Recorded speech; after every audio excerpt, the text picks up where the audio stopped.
आप में ही एक विशाल संस्कृति, संप्रदाय एवं इतिहास का जीता जागता उदाहरण है। प्राचीन इतिहास की बात करें तो बस्तर पर राज करने वाला प्रथम शासक नल वंश था। इसके पश्चात 1423 से 1324 ईस्वी तक छिंदक नागवंशों का राज रहा। तत्पश्चात काकतीय वंश का शासन स्थापित हुआ। काकतीय वंश के कुल 8 पीढ़ियों ने बस्तर पर राज किए, जिनके प्रथम शासक राजा अन्नमदेव हुए तथा अंतिम शासक महाराजा प्रवीर चंद्र भंजदेव थे। राजा प्रवीर बस्तर के सभी समुदायों में मुख्यतः आदिवासियों के बीच अत्यंत लोकप्रिय हुए। तदुपरांत वर्तमान में महाराजा प्रवीर चंद्र भंजदेव पुरस्कार तीरंदाजी के क्षेत्र में प्रदान किया जाता है।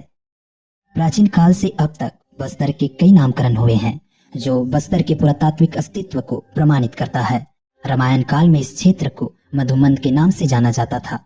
इसके उपरांत महाकांतार तथा राजा दंडक के नाम पर इस विशाल भयावह वन क्षेत्र को दंडकारण्य का नाम प्रदान किया गया, जो आज भी अस्तित्व में है। बस्तर नामकरण के संबंध में लोगों के बीच कई कहानियां प्रचलित हैं।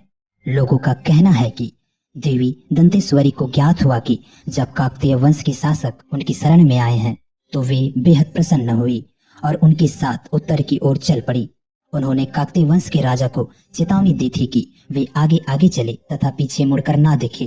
पर रास्ते में शंखनी डंकनी नदी के संगम पार करते समय देवी के पायल के घुंघरू रेत में धंस गए और उनके घुंघरुओं की आवाज आनी बंद हो गई। घुंघरुओं की आवाज ना पाकर राजा ने पीछे मुड़कर देख लिया कि देवी आ रही है या नहीं। देवी के कथनानुसार देवी वहीं स्थिर हो गई और उन्होंने अपना वस्त्र फैला दिया।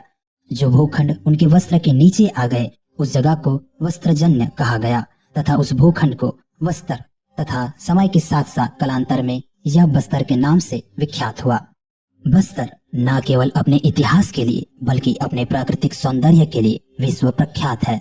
फिर चाहे वो कांकेर में मानव निर्मित केशकाल घाटी हो या फिर दंतेवाड़ा में विराजित माता दंतेश्वरी का प्राचीन मंदिर। 6596 वर्ग किलोमीटर में फैला जिला बस्तर अपनी आदिवासी संस्कृति, भाषा, सभ्यता के लिए चर्चित है। यहाँ आदिवासियों की कुल 42 जनजातियां निवास करती हैं, जिनमें प्रमुखता गोड़, मारिया, मुड़िया, बिजवार, बैगा, धनवार, उराव एवं कमार निवास करते हैं।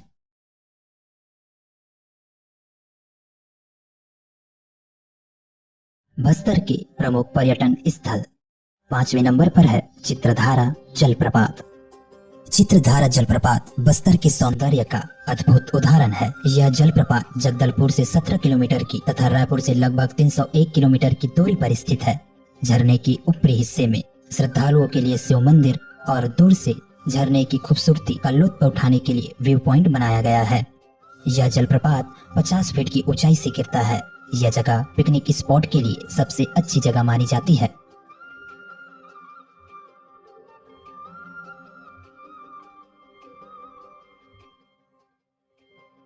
चौथे नंबर पर है मेंद्री घूमर जलप्रपात। मेंद्री घूमर विशाल चित्रकूट जलप्रपात के रास्ते में आने वाला एक सुंदर मौसमी झरना है। बेहद घनी धुंध से ढका यह स्थान ठंड के मौसम में घूमने लायक जगहों में से एक है। ठंड में ओस की बूंदों से ढका सुंदर दृश्य आपके मन में एक अलग छवि छोड़ जाता है। वहीं बरसात में 125 से 150 फीट की ऊंचाई से गिरता झरना तथा हर तरफ फैली हरियाली यहाँ की सुंदरता का अनूठा आकर्षक है। तीसरे नंबर पर है चित्रकूट। चित्रकूट जलप्रपात को आज कौन नहीं जानता। यहाँ केवल छत्तीसगढ़ से ही नहीं बल्कि देश विदेश से भी पर्यटक आते हैं और यहाँ की प्राकृतिक सुंदरता का आनंद उठाते हैं। इस झरने की ऊंचाई 90 फीट है। इस जलप्रपात की यह विशेषता है कि बरसात के दिनों में यहाँ का पानी लाल हो जाता है तथा गर्मियों की चांदनी रातों में बिल्कुल सफेद दिखाई पड़ता है। यह जलप्रपात जगदलपुर से 40 किलोमीटर तथा रायपुर से 173 किलोमीटर की दूरी पर विद्यमान है। पिकनिक स्पॉट एवं पर्यटन स्थल के रूप में यह जगह उपयुक्त है। दूसरे नंबर पर है दलपत सागर, बस्तर पैलेस, मां दंतेश्वरी मंदिर एवं बस्तर दशहरा। यह चारों स्थल एक ही जगह पर स्थित हैं। बस्तर पैलेस, जो कभी बस्तर रियासत की राजधानी का मुख्यालय हुआ करता था, जिसे वर्तमान में पब्लिक म्यूजियम के रूप में परिवर्तित कर दिया गया है। इसके ही सामने माता दंतेश्वरी का मंदिर है, जिसके दर्शन में लोग दूरों से आते हैं। इन जगहों को विजिट करने का उत्तम समय बस्तर दशहरा है, जो लगभग 75 जिसे दलपत देव काकतीय ने 400 साल पहले वर्षा जल संग्रह के लिए बनवाया था। दलपत सागर के बीच विद्यमान द्वीप पर एक स्थानीय देवता का मंदिर भी विराजित है। यह स्थान भी बस्तर के पर्यटन स्थलों में से एक है, जैसा कि आप स्क्रीन पर देख ही पा रहे होंगे। 200 वर्ग किलोमीटर में फैली एक विशाल राष्ट्रीय उद्यान है।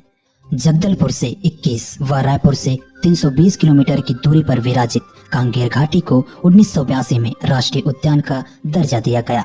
यह जगह ऊंचे पहाड़ों, गहरी घाटियों, विशाल वृक्षों, वन्य जीवों की विभिन्न प्रजातियों के लिए अनुकूल स्थान है।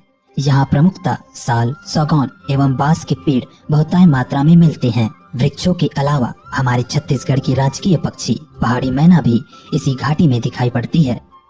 वन्य जीवों, पौधों, घाटियों तथा पहाड़ों के अलावा इस राष्ट्रीय उद्यान में 3 असाधारण गुफाएं भी स्थित हैं, जो इसे हजारों साल पुराना प्रमाणित करने के लिए काफी है।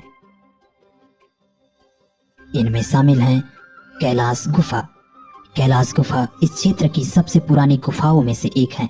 इस गुफा की खोज 22 मार्च 1993 में हुई। बस्तर की भूमिगत गुफाओं में कैलाश गुफा में प्राचीनतम चूना पत्थर की संरचना है, जो बहुत आकर्षक है। इस गुफा की ज्ञात लंबाई 120 फीट तथा गहराई 1000 फीट तक मापी गई है। यह एक प्राचीन गुफा है जो कांकेर घाटी के अंदर विद्यमान है। कुटुमसर गुफा। यह गुफा भी प्राचीन पुरातात्विक धरोहरों में से एक है। यह गुफा 200 मीटर तक लंबी है तथा पर्यटकों के अंदर जाने के लिए एक ठोस रास्ता भी बनाया गया है। यह गुफा समुद्र के तल से लगभग 560 मीटर ऊंचाई पर स्थित है। तीरथगढ़ जलप्रपात। जगदलपुर से 35 किलोमीटर दूर कांगेर घाटी में विद्यमान यह आश्चर्यजनक झरना पर्यटकों का ध्यान आकर्षित करती है। मुंगा बहार नदी पर स्थित यह जलप्रपात 300 फीट नीचे प्राकृतिक संरचना की खड़ी पहाड़ी पर गिरता है। अक्सर पर्यटक यहाँ मानसून के दौरान जाना अधिक पसंद करते हैं।